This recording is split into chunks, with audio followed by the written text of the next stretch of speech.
안녕하십니까. 서민민생대책위원회 사무총장 김순한입니다. 여기 기자분 중에 아는 분들도 계실 것 같아서 간략하게만 소개했습니다. 저희가 기자회견을 하게 된 것은 다음 같은 내용 때문에 하게 됐습니다. 존경하는 국민 여러분, 2년 전 국민들이 윤석열 대통령을 선택한 이유가 적폐청산을 향한 바람이라는 것을 기억하십니까? 저희 서민민생대책위가 37년 동안 험난하고 굴곡진 세월을 달려오면서 민생에 집중할 수 있었던 이유는 정치를 신뢰할 수 있었기 때문입니다. 선조들께서는 무릇 정치란 백성의 목소리라 했습니다. 그런데 지금의 정치는 일부 권력자들의 기득권을 지키기 위한 수단으로 탈바꿈하였으며 정작 민생 문제는 외면되는 안타까운 현실에 직면하고 있습니다. 윤 정부 출범부터 민생 문제는 대답 없는 메아리일 뿐 이 순간까지도 정부 정책의 포용과 이해는 원대간되었고 반대를 위한 반대로 일관한 180석 거대 야당 더불어민주당은 입법 독재, 폭거로도 모자라 제22대 총선 구호로 검찰 독재 척결을 외치고 그에 의해 여당 국민의힘은 범죄자 척결을 외치는 현상을 지켜보는 국민의 한숨은 하늘을 찌르고 있습니다. 본위원회는 이 상황을 더 이상 간과할 수 없어 부득이 이 자리에 섰습니다. 이에 민생 회복을 위하여 윤 정부와 여양 모두에 대한 사항을 제언합니다. 첫째, 윤 정부 2년 정책이 미흡하고 부족하다고 실망하기에 앞서 이 시점에서 우리 모두는 한 번쯤 뒤돌아봐야 할 것으로 봅니다. 윤 정부 노력에도 불구하고 요소야되는 순간순간 협치의 길이 막히고 자유민주주의 의회 정치는 실종되었습니다. 참여정부 시절 요소야대에서 여대 야소로 바뀌면서 정책의 효율성과 사회적 안정을 가져왔듯이 윤 정부 또한 이번 22대 총선에서 요소야대를 극복하고 여대 야소로 거듭나 참여정부에 버금가는 정책의 효율성과 사회적 안정을 꾀하도록 해주시길 국민께 부탁드립니다. 정치는 서로 배려와 양보 그리고 인정하면서 협의하고 토론의 결정체로 타협하는 것이 정치입니다. 의대 정원 문제, 민생 문제, 애교 안보 문제 등에 있어 이념 논쟁을 벗어나 여야는 정부와 정책을 편견 없이 받아들여 검증하여 더 발전시켜야 하는 것이 나라의 발전하는 길입니다. 어떤 상황에서든 상대를 존중하고 여야가 협치하여 진정 국가와 국민을 위하는 정치가 민생의 회복을 위한 시작임을 다시 한번 말씀드립니다. 둘째, 지금 사회적 이슈인 정부 의대 정원 증원 정책을 두고 보면 20년이 넘도록 의료계에 부딪히는 정책을 제시하는 과정에서 정부 미판 점은 있으나 이렇게 의료계가 과잉 반응할 정도는 아니라고 봅니다. 정부가 정책을 제시하면 이를 자연스럽게 현장의 의료계가 받아 1, 2년이라도 시행하면서 문제점을 찾아 이를 수정 보완하도록 국회에 제시하고 국회에서 이를 토대로 정부의 공고 및 법 개정을 통하여 문제점을 해결하면 됩니다. 2,000명 증원의 타당성 여부는 누구도 장담할 수 없는 것입니다.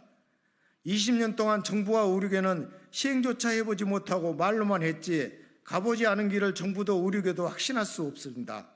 이번 2,000명 증원은 숫자에 지나지 않는 정부 정책 방안이라는 점을 감안하고 그 성공 여부는 정부가 아닌 현장 의료계에 있다는 사실을 명확히 인지하여 국민을 위한 마음으로 의료계에서 먼저 정부가 제시한 2,000명 증원을 수용하면서 나머지 의료 정책을 주도하도록 해야만 할 것입니다. 셋째, 자본주의의 부작용은 빈부격차로 인한 소외 계층에 대한 지원, 보호는 필수 불가결한 국가의 의무이기에 빈부격차를 개인 능력의 문제로 치부해서는 안 되며 국민이라면 최소한의 안정적인 환경 속 기본적 삶을 영위할 수 있도록 보장하는 것이 국가의 책무라는 인식의 전환과 더불어 체계적 복지 지원 시스템 강화만이 민생 문제 해결의 출발점이 될 것입니다. 넷째, 저출산의 가장 큰 원인이 교육에 있고 그 교육의 병폐는 사교육에 있으므로 전면 무상 교육 시스템을 구축해야 합니다. 사회 문제 대부분은 자녀 양육 문제와 직결됩니다. 특히 저출산 문제는 국가의 전망이 달린 문제로 어떠한 희생이라도 감내하여 해결해야 할 최우선 과제입니다. 이미 많은 일시적 금전 지원 등 정책들이 실패하면서 단순히 시혜성 정책으로는 해결할 수 없다는 것이 입증되었기에 근본적인 해결책이 제시되어야 할 것입니다. 최근 여야에서 다양한 교육 지원책을 제시하고 있는데 이제는 모든 교육을 국가에서 책임지고 해결하는 전향적인 자세가 필요할 때입니다.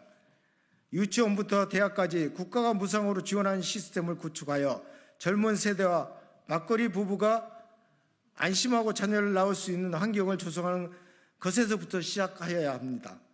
다섯째, 모든 정책을 성공하기 위해서는 많은 재원이 필요합니다. 그 재원은 석유가스가 다량 묻혀 있을 것이라 여기는 제주도 마라도 및 제7강구 한일 공동탐사에 있습니다. 21대 여야 258명 국회의원도 촉구한 바 있는 미래 세대의 희망인 제7강구 문제가 이번 총선에서도 여야 정쟁으로 인해 방치되고 있습니다. 이대로 제7강구가 방치되어 한일 대륙분 공동개발 협정이 종료된다면 우리는 손 놓은 채로 일본에게 제7강구를 고스란히 빼앗기게 될 것이고 이미 제7강구 인근 해역인 5강구에서 석유를 시추하고 있는 중국과 일본이 협정을 체결한다면 대한민국 미래는 장담할 수 없습니다. 이런 점을 감안하여 그동안 윤 정부가 한일 관계를 정상화시키고 공동개발을 준비한 것이 아닌가 하는 바람으로 내년 6월 21일 이전에 윤 정부에서 제7강구 한일 대륙분 공동개발의 적극적 추진을 비롯해 공동개발 완료까지 가스, 석유, 전기료를 동결해 주시기를 요청하는 바입니다. 아울러 본위원회가 일본 정부를 상대로 한 소송은 4월 10일 선거 전인 4월 9일 11시 서울중앙지법에서 5번째 심리가 열리는 사실에 대해 국민뿐만 아니라 여야 모두 관심을 가지고 제7강구 문제에 대한 적극적인 해결 방안을 제시해 주시길 부탁드립니다. 우리 것도 뺏기면 무엇이 되겠습니까? 고물가, 고금리, 고환율로 상고시대 문제와 커지는 세계 안보 불안을 극복하기 위해서는 정부와 여당에 힘을 실어주시길 바랍니다. 4,400만 유권자들의 간곡히 부탁드립니다.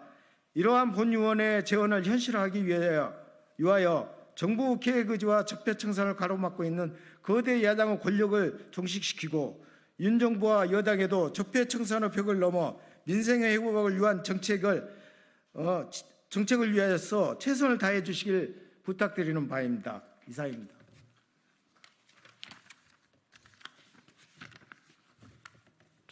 혹시 질문 있으시면 해 주십시오.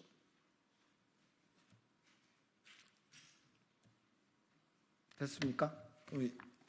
감사합니다.